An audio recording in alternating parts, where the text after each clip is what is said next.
talking with women donors during seasons of uncertainty. Hi, I'm Bill Stanczykiewicz. This is the first day from the fundraising school, and I'm joined today by my colleague, Jackie Ackerman. Jackie is the director of the Women's Philanthropy Institute within the Indiana University Lilly Family School of Philanthropy. And Jackie, thanks for coming back with us on the Fundraising Schools podcast. I'm glad to be back, Bill. Thank you. Now, WPI has a wide range of research on kind of gender similarities and distinctions in charitable giving decisions. And we wanted to talk with Jackie today in all of these different areas of uncertainty that are popping up in the news. And, so for example, Jackie, just maybe before we go to some of those individually, what are some of those big takeaways as you think about WPI's research and what that means when challenging news comes along?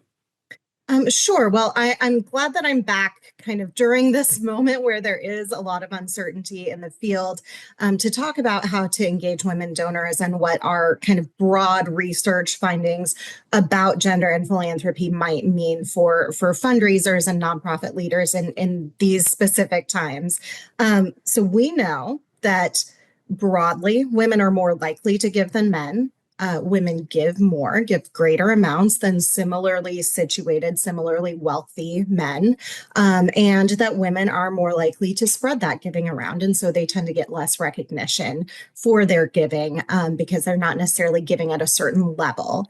So what we see when we come to points of crisis is that women tend to be more resilient donors. We have a recent study I'm going to start that one over. Yep.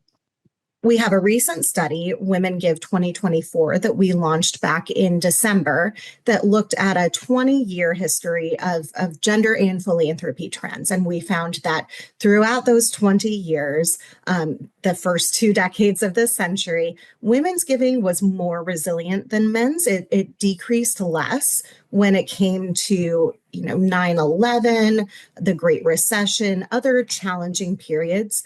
What's been interesting is zooming into the COVID-19 crisis, things kind of turned around a little bit in a negative way, unfortunately, where we saw more women drop out of the donor pool. And so our sense is that some of those donors who were giving smaller amounts, those women might have had to drop out of the donor pool.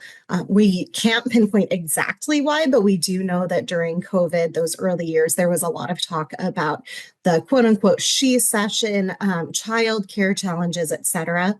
The good news when it comes to women and COVID is that the women who did stay in the donor pool gave significantly more. And so those women donors who could kind of stick it out during these challenging times were able to up their giving to really make a difference. And so what I would say broadly, since we're coming out of COVID, but there are all sorts of new challenges every day, and there will continue to be, is that women donors tend to be more resilient. They tend to prioritize giving regardless of what is happening financially. They tend to really make that a financial priority, whether it is giving or volunteering. They do express generosity kind of no matter what is going on in the world around them. And so nonprofit leaders who are trying to kind of surmount these obstacles and stay steady regardless of what's happening in the environment around them really do need to double down on women donors in this time.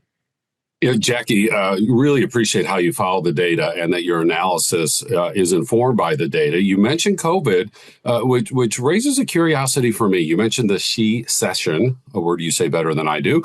And, again, during COVID, we saw the national news that when professions were greatly reduced, there tended to be more women in those professions than men, or as you mentioned, with fewer childcare options or kids now being home for school because of COVID restrictions. It was often mom's responsibility in that household to be staying home, and that could have affected charitable giving amongst those women, or at least a pause.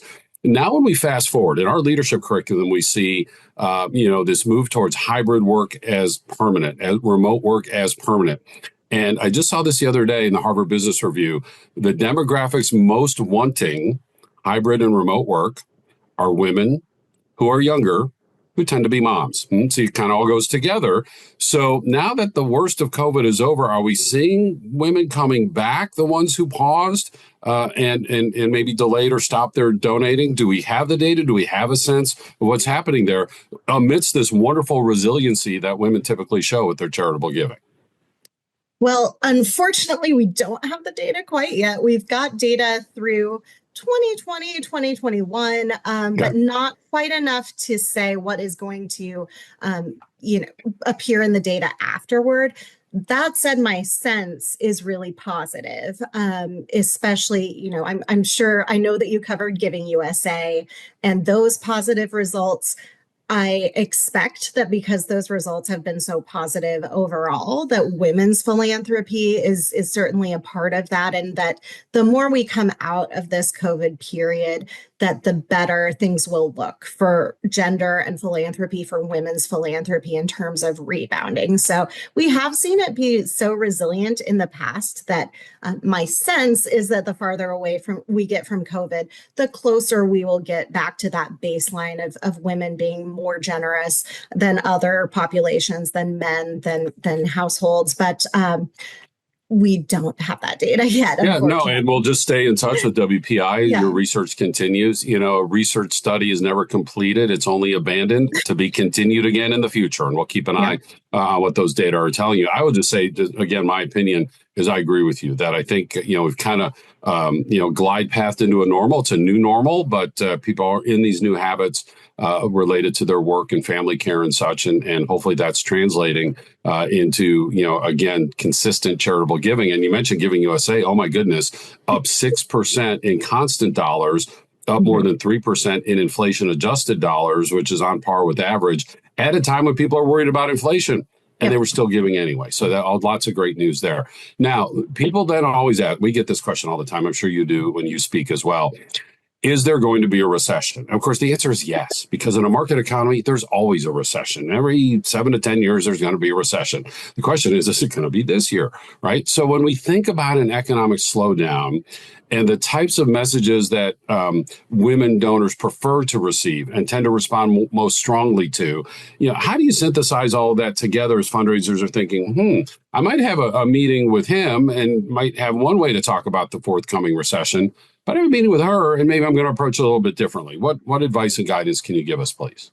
Thanks for asking that question, Bill. I think when we think about recessions, economic, financial insecurity, and uncertainty, we also need to think about tax implications and recent legislation that may impact folks' finances at home.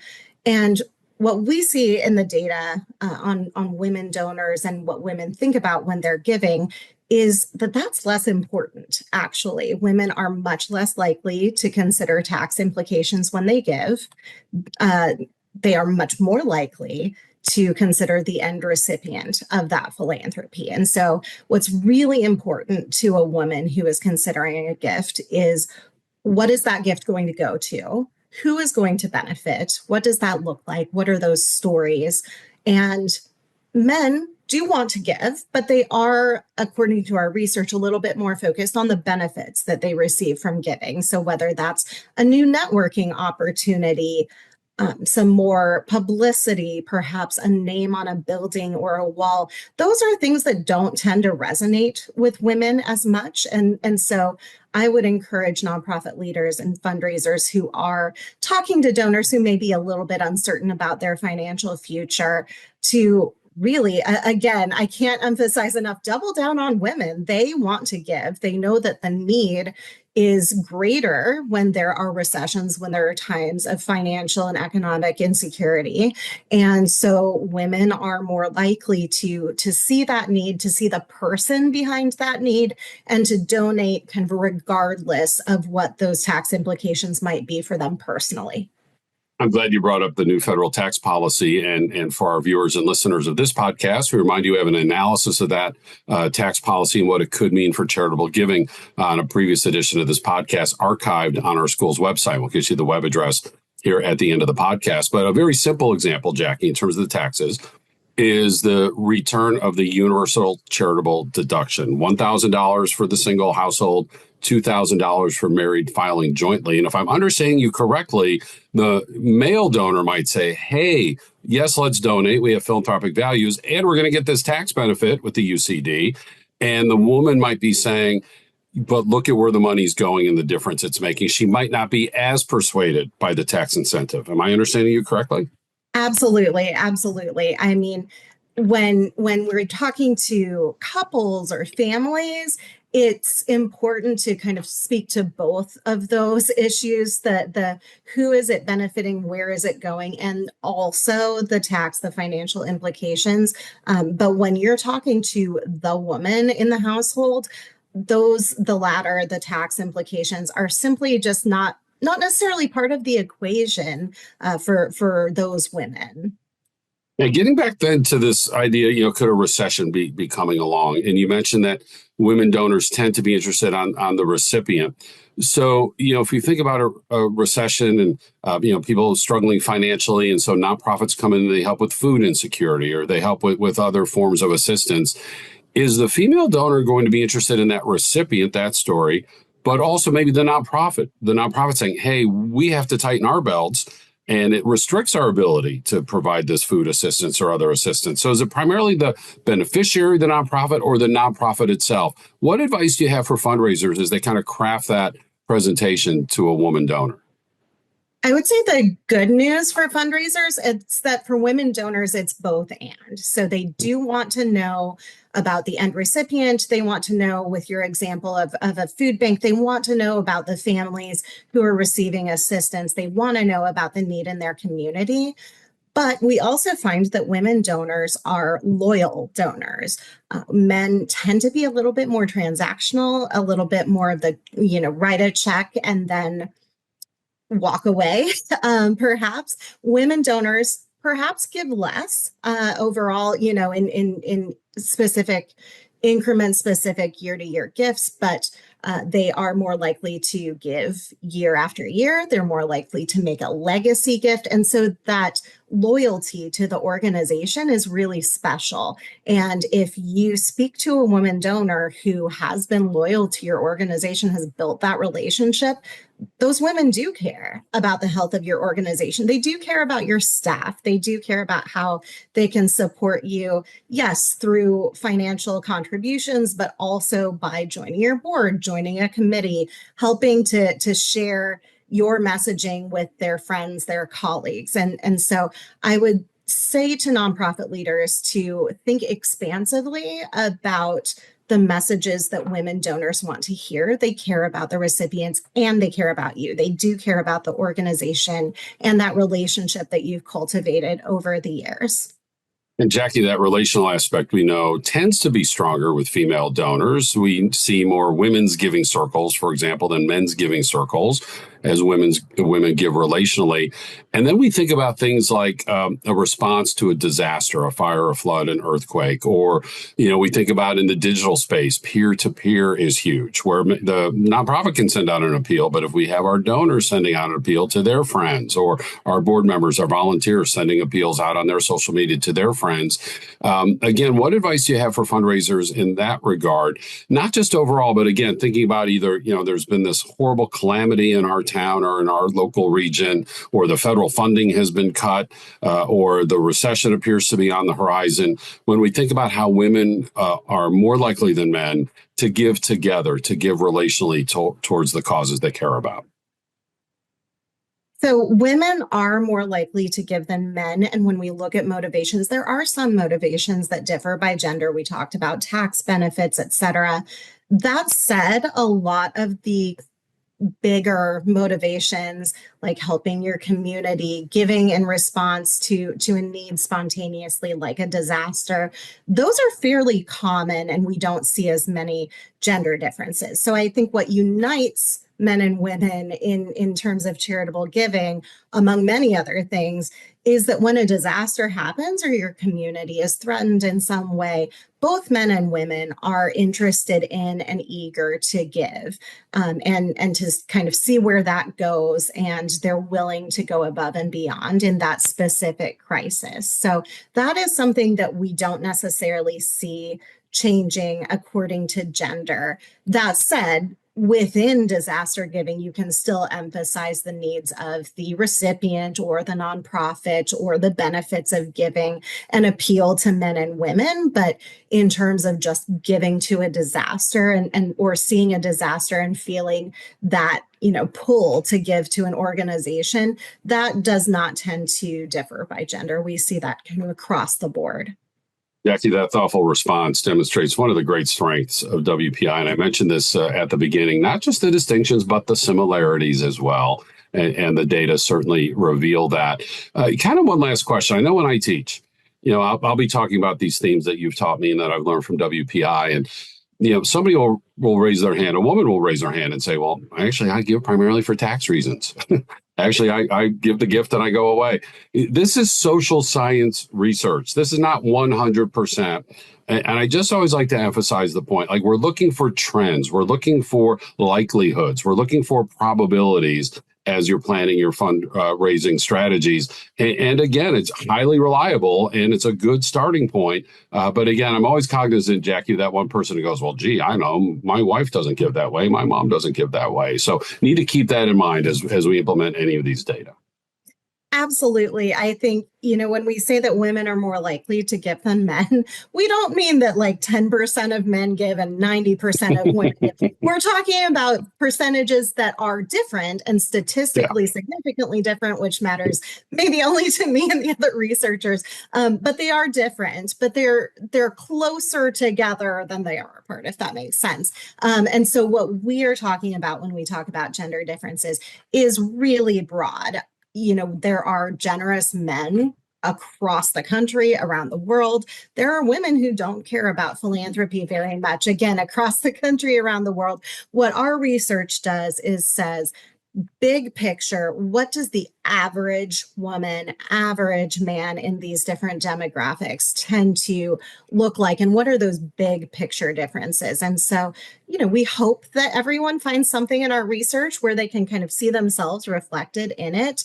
That said, not every single data point is going to describe every single man or woman. And we just encourage nonprofit leaders and fundraisers, yes, use our general principles, our big picture research findings. But if you sit down with an individual woman, that's just an individual woman. Yes, she probably wants to focus on the end recipient. She probably doesn't care about her name on the building and wants to do things for this or that other reason. But she's still an individual, and you still need to ask the questions and get to know her as an individual and not just stereotype her. So we hope that our research provides a good starting point for thinking about messaging and having those conversations, but would never want to stereotype people to the point that we as fundraisers, as nonprofit professionals, are not seeing our donors as the individual people with their own personal stories and histories and motivations that they have.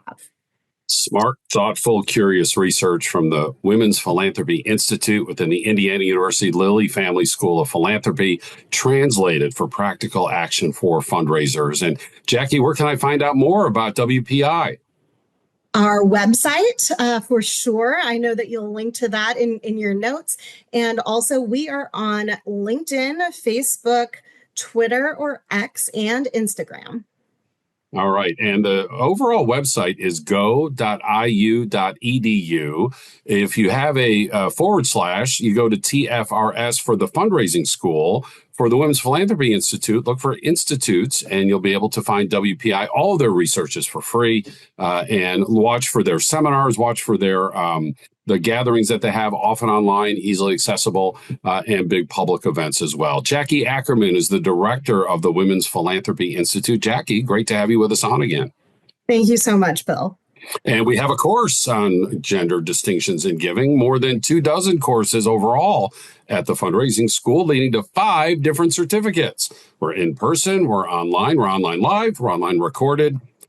Basically, we travel and go online to make it as easy for you as possible to take these courses. We can also custom design curriculum just for your nonprofit or your association or your local area. We also have quarterly webinars, these weekly podcasts, our textbook, Achieving Excellence in Fundraising, the book now out in its 5th edition. Again, that website, go.iu.edu/TFRS. I'm grateful for our guest, Jackie Ackerman, and this podcast produced by the Emmy Award winner, Mike Anthony, and by Jennifer Boffman, CFRM. I'm Bill Stanczykiewicz. Now you are now more fully informed on this first day from the Fundraising School.